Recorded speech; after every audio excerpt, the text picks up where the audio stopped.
to China and Xinyu One. I'm pleased to have David Doe, the Director of DC Mayor Office, Asian and Pacific Islander Affairs. Welcome to you. Congratulations for your new appointment. When did you start this role? Thank you so much. I started this position on January 15th with a lot of excitement from the community, a lot of fanfare, and it was very exciting to have a fresh start in this new administration in this Office on Asian and Pacific Islander Affairs. But I first want to start to wish everyone a wonderful May Heritage Month.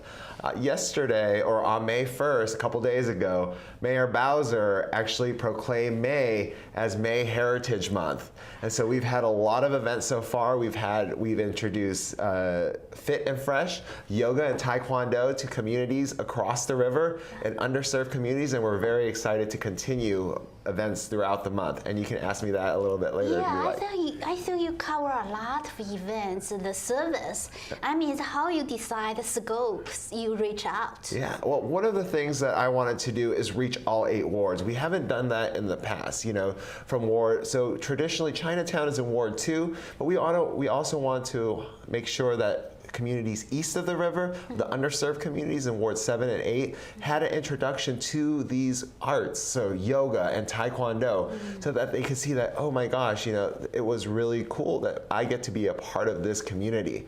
And so some of the kids were able to get a white belt to signify their accomplishment during that day. And then the ladies in the yoga class, they really enjoyed the stretching and the atmosphere of people being involved in their community. So it was an amazing opportunity to introduce these things to this community. I read the news. They are so excited for your appointment too. So on the newspaper, on TV, how you will bring out the fresh air, fresh idea to your organization? Definitely. One of the things about my office is that I wanted to come in and make sure that we reach all communities. So both the underserved communities and young professionals, the highest growing class in DC, so the 25 to 34-year-olds.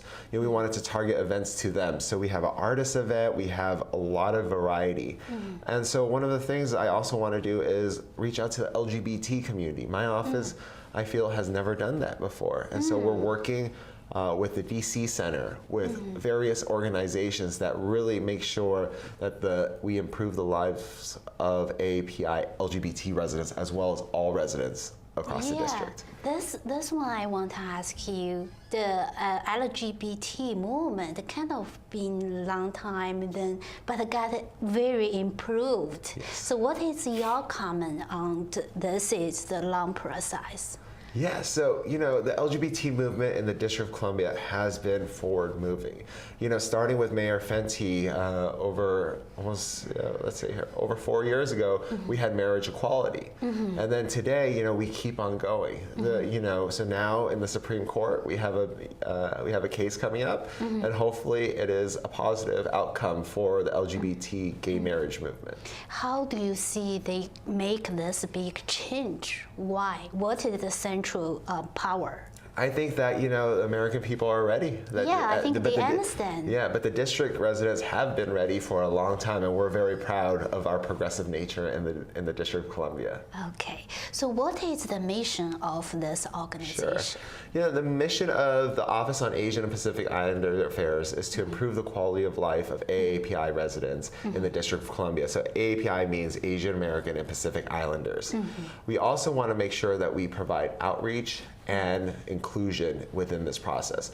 So every single part of the AAPI community should be involved in this. So the limited English proficient, the non-English proficient that speak Chinese, Vietnamese, Korean, Hindi, Bengali. We want to involve every part of the community into this process. So I have a huge outreach team that we go into the communities and say, hey, what are the issues in the community and how can we solve them?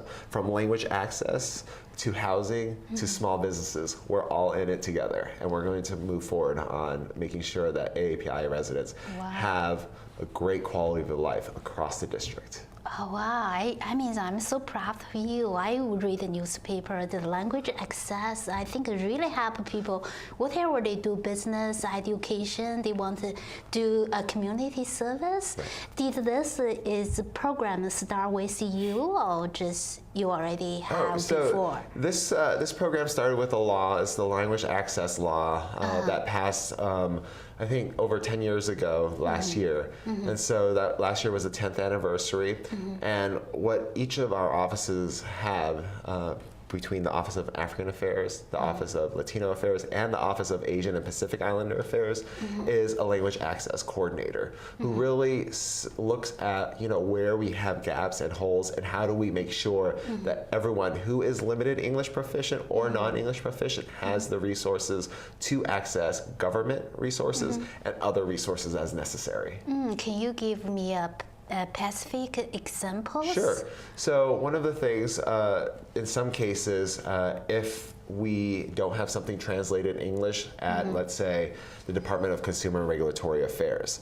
So a small business owner might not be able to look at it in English, but if we translate it into the language of their choice, so let's say a Vietnamese hair and nail salon owner, they would be able to access the licensing more efficiently than otherwise. Wow, that's really cool. I mean, could you tell me more about yourself? I know your career, your major, and then your immigrant's background, all the mix make you do this kind of good work. So can you tell us more about yourself? Sure. My parents were refugees of the Vietnam War. So this was, in the late 80s, or the mid 80s. They came here on a boat. And they set out for a better environment, a better opportunity for themselves. And what I realized is that I wanted to fight for better opportunities for me because they fought so hard for me. Yes. And so my parents were landed in San Jose, California, and my mom in Vancouver. So they were separated at some point in this. And then my mom was pregnant with me, and so it was in flux. Right, because you would go whenever someone patronized you to go to the West, and so any opportunity that came up, we went, and so they had to separate for a little bit, and so then my parents met back in San Jose, where I lived there for the last for most of my life, and I went to college in California, the University of California, Merced. Where I graduated with the economics degree, and I got the Legacy Award that year, so I was very proud of myself. And then I went to the District of Columbia for an internship with the Senator Boxer, and that really taught me that I really liked politics, and that I really liked the District of Columbia. So then I decided, I wanted to shift, right? I wanted to move from national politics to local politics. And I had the great opportunity to work for Mayor Fenty in communications, in correspondence. And then I was able to work under Mayor Gray and now in this position with Mayor Bowser. So I'm incredibly excited and proud of myself, and also excited to serve the people of the District of Columbia. How do you think this your childhood background can shape today's your goal and your? So my parents went to vocational school. They worked in a deli in the daytime and then went to evening school. So that really showed me that hard work and education was important to the success of my parents, and also in turn the success of myself. But more than that, they were limited English proficient. They were non-English proficient. And they needed a little bit of government help to get that push, to get that opportunity. And now they own their own small business. My mom owns a hair salon and a nail salon, and my dad owns a dry cleaning business. And so it's very important to get that push at first, and then once you get that push, you're able to successfully be a part of the business economy. What is your view on education? I think it's probably important to you, to others. Sure. Education in the District of Columbia is, it's great. It's moving forward. I was a school board candidate, and I really wanted, and I advocated for a community-based approach to our schools. So our neighborhood schools, 100% I'm in support of. Our teachers are great. I want to support them. And then also our chancellor, I want to support her. She's doing great things, from Empowering Males of Color initiative, making sure that we all reach to every segment of our population. So I'm very excited about the status of the school system in the District of Columbia. We're moving forward, and we need to move forward even more. So let's work together with Mayor Bowser on her initiatives, and we can make sure that education is an opportunity for everybody.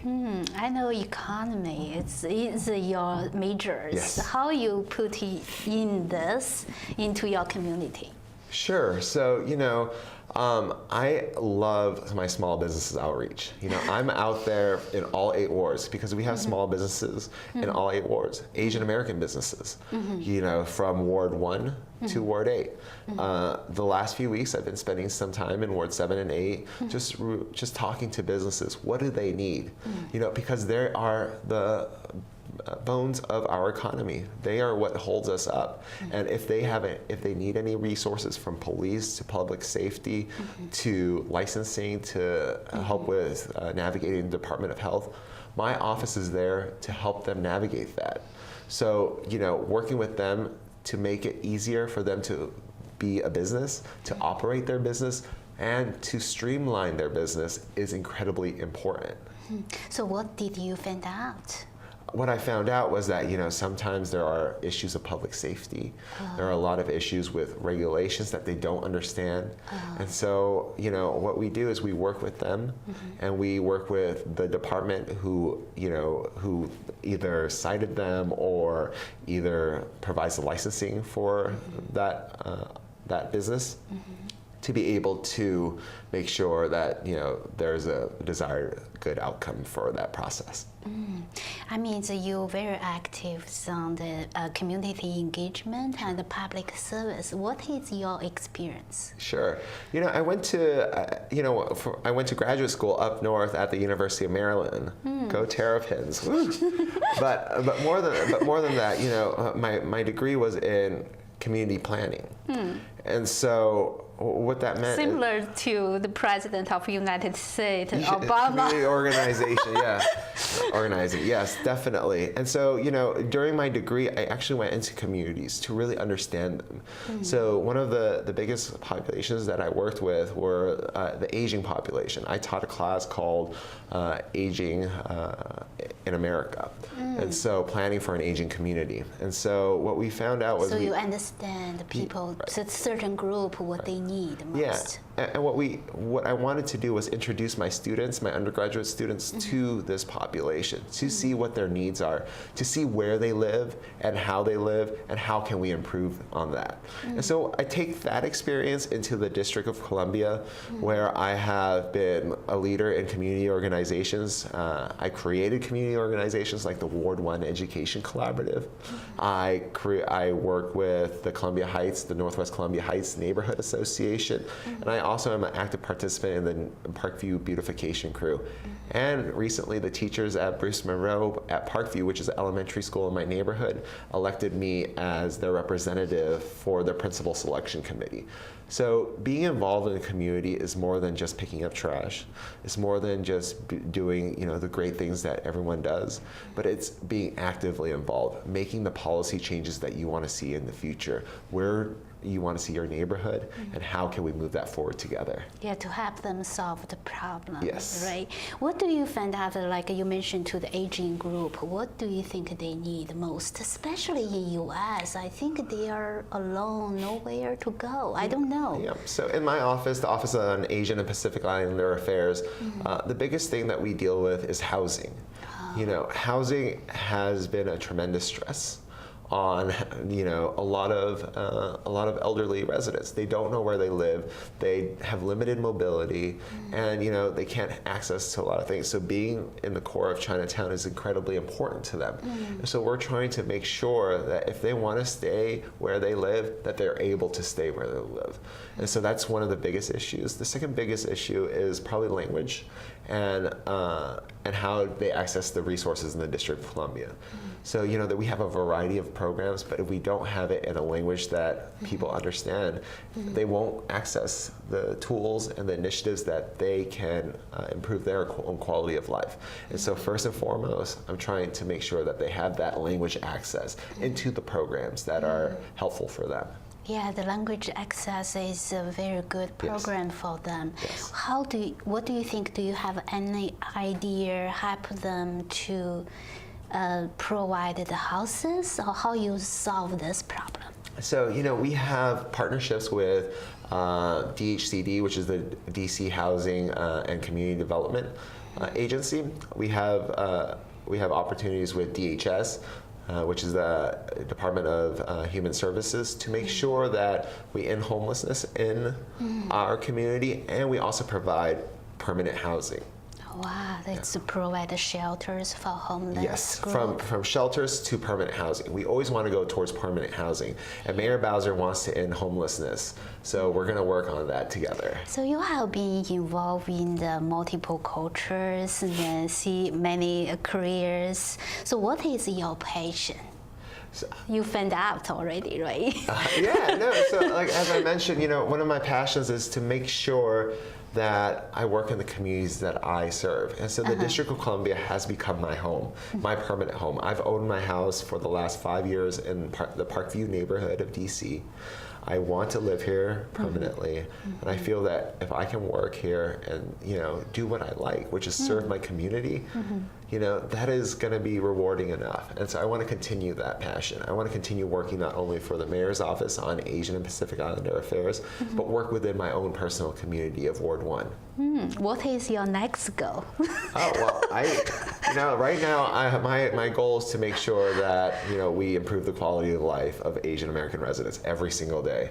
That's why I'm here on a weekend to talk to you, making sure that people learn about our office and making sure that, you know, they know about our resources so that they can share with the more vulnerable populations in the district. I heard about it. You open a lot. You're very open to people, to community. Yep. You go out to talk with people. So what is your new approach? You really think about it?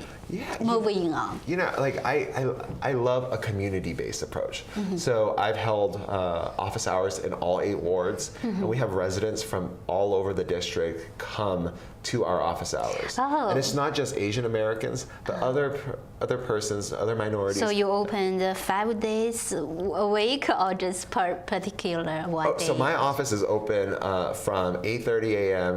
to 6:30 p.m. every single day, so that we do intake. But I also wanted to make sure that I go into the community. So Ward 1, Ward 2, Ward 3, Ward 4, all the way to Ward 8. Wow. You know, and in Ward 1, we went to the Samuel Kelsey Apartments, just sat there for an hour to really understand the residents. In Ward 8, we went to a restaurant. And so, but we sat there and we had business owners come to talk to us. You know, oftentimes in our community, they don't want to come to a government building. They, you know, there is like some sort of stigma to the government building. But if you go into the community and if you talk their language, they're more likely to talk to you. Wow, I think you really make a difference. How many people you met? What kind of group you already met to your office? I mean, they come to you. I'm interested. Right. We have met with everyone who wanted to meet. So, you know, I have met with folks from embassies to community organizations to individuals, you know, that have passions about the Asian American Pacific Islander community in DC. And so I wanted to listen to everyone's concerns. I wanted to listen to where we want to take our office and how we can take that office together. You know, from LGBT groups to the Chinatown groups to the embassies. They all, you know, really want to be a part of this So I'm very excited. Wow, is May also excited this May? Yes. Yeah, the Asian Pacific American Heritage Month. I mean, even the Congress, the Library of Congress, they have several things to celebrate in this month. What is your service? Actually, this month is one of the busiest months for me. I have talking engagements all across the district and all across the region. But the real special thing is that, in the District of Columbia, we have 30,000, almost 30,000 Asian American and Pacific Islanders. And I want to reach all of them. And so this month we have had 4 events. We have 4 events coming up. Wow. The first event was last Friday, Asian Arts. But then we also have an artist event, next week, where a lot of folks, a lot of Asian artists get to show what it means to be an Asian artist and how, their influences has affected them.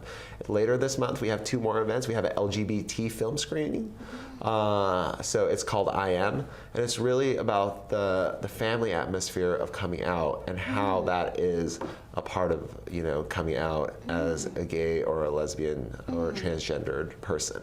And then finally, of course, our annual mayor celebration, the May mayor's every celebration. Year, right? Every single year. We have a great lineup of different performers and different events. That's going to be on May 26th at 7 p.m. at the Landsberg Theater in Chinatown. It's one of the Shakespeare theaters, so I hope to see everybody there. Wow, they are all great events. We are so excited. Yeah. Can you tell us more how you organize this different event? Sure. What is your idea? So I have an incredible team. That is first and foremost, right? Yeah. Everyone participated. I have a team of about 10 people, and then with an additional 4 interns, and everyone makes this possible. So I provide the vision, and they really, dig in and try to find the locations and, the performers and everything that needs to be done, the advertising, to make sure the event is successful. And so far, we have had incredible events, and I'll continue making sure that these events are of quality and also making sure that, they're accessible for every district resident. Wow, I mean, even outside of district, DC, Columbia District, they all come to this event. Yeah. Each year. I know that. So great. I hope you attend. Of course, Thank I already you. registered. Great, excellent. Yeah, but I watched the newspaper and saw your Facebook. You are really. It's active, some exercising, a lot of hobbies. Talk about your hobbies. Okay, sure, definitely. You post on the Facebook. That's great. I have incredible hobbies. So about 4 years ago, I weighed almost 100 pounds more. Right? And so what I learned That's you tell us. We didn't ask. That you tell us. We didn't ask. Right. Well, I wanted to admit it, but so really, my hobbies became what I did to lose the weight, right? Running, making sure, swimming now. This is the first time I swam in 13 years before this. I started swimming, I started biking, I started taking exercising classes. All of these things really is enjoyable for me. It's a time away a little bit from, all of the work. It gives me like an hour of time to just concentrate on myself. It's a meditation, and that's what I really enjoy. But more than that, I also love to cook. I love to cook all types of food. I like to emulate my mom's pho or my mom's egg rolls, other things like that. But it's a lot harder than you think. So my mom is still the better cook, and she has a lot more experience than me. But I really have, those are some of my hobbies. I love to continue making sure that I get better at running, at swimming, and I'll be doing my first triathlon at the end of May. I'm curious because some family, the refugees from Vietnam, then they told me their story. They even didn't go back to Vietnam, not once. Wow. I don't know. Do you think that's the issue for the Vietnamese community? So even now they cannot go back to Vietnam? So I think you know, like my parents have come back to Vietnam multiple times. Okay. They have family there. And I think it's much harder when someone doesn't have family at this at the location in Saigon or any part of Vietnam.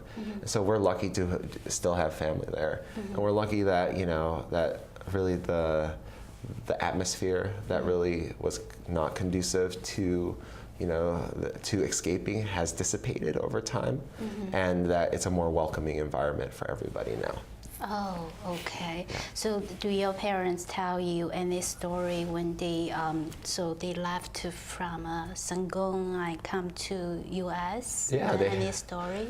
Actually, my mom is very hesitant because she doesn't want to remember the bad memories. But she tells me that it was a difficult time, that food was scarce, that it was a cramped space, small boat, and that finally when you escape to the refugee camp, you think you're safe.